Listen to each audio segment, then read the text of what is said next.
नमस्कार मैत्रिणींनो, प्रेमाच्या रसोई चॅनलवर तुमचं स्वागत आहे। तर आज आपण कोळंबीची भाजी करणार आहोत। त्यासाठी लागणारं साहित्य सांगते। अर्धा किलो कोळंबी घेतली आणि त्याला आपल्याला आलं लसणाची पेस्ट लागेल, थोडीशी कोथिंबीर, कांदा, 2 छोटे छोटे कांदे घ्यायचे, थोडंसं खोबरं, टोमॅटो आणि लिंबू आणि थोडेसे खडे मसाले घ्यायचे, मिरी, लवंग, दालचिनी आणि 1 चक्र फुले। तर आपण आधी याला ना आलं लसणाची पेस्ट लावू, थोडीशी हळद टाकायची, कोकम टाकायचं थोडंसं आणि त्याला 10 मिनिटं मुरवत ठेवायचं। आता आपण खोबरं भाजून घेऊ। खोबरं थोडं लाल झालं का काढून घ्यायचं, कांदा टाकायचा,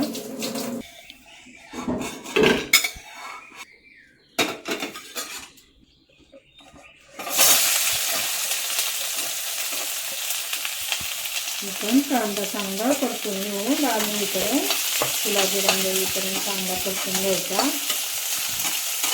आपण याच्यातच मिरी, लवंग, दालचिनी, चक्रफूल थोडंसं भाजून घेऊ, कांद्यामध्ये परतून घ्यायचं चांगलं थोडंसं तेलात। आता आपला कांदा चांगला लाल झाला आहे। आता आपण टोमॅटो पण त्याच्यात पाणी सुटेपर्यंत चांगलं मऊ होईपर्यंत परतून घ्यायचं।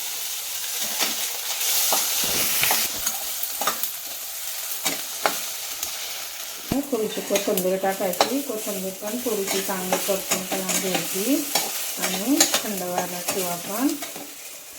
अगोदर खोबरं वाटून घ्यायचं, मग हे वाटायचं, म्हणजे बारीक होतं चांगलं।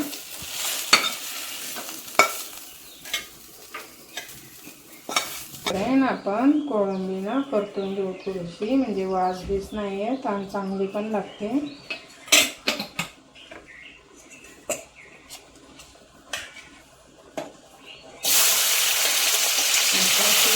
टाकायची, चांगली परतून घ्यायची।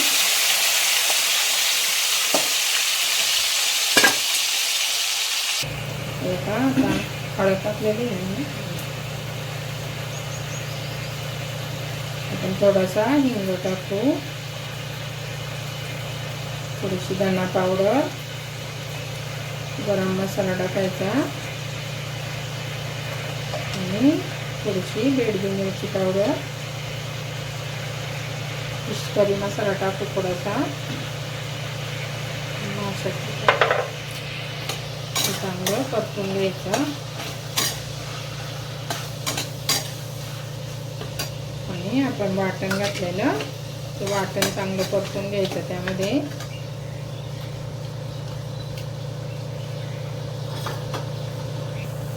आपण चवीपुरतं मीठ टाकू आणि तेल सुटेपर्यंत चांगलं परतून द्यायचं। मग गरम पाणी करून त्यामध्ये ओतायचं।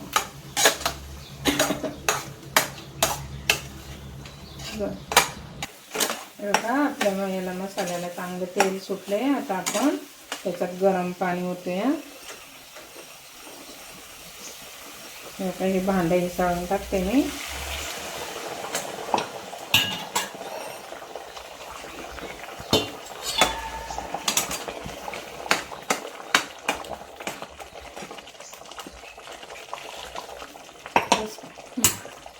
आता आपण याला कोळंबी शिजेपर्यंत शिजून देऊ, चांगलं झाकण ठेवू।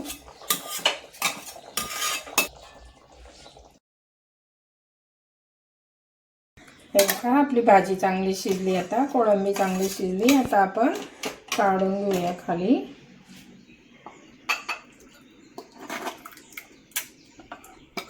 अशी झणझणीत भाजी तुम्ही पण करून बघा। तुम्हाला जर आवडली तर लाईक करा, शेअर करा, नवीन असाल तर चॅनलला सबस्क्राईब करा।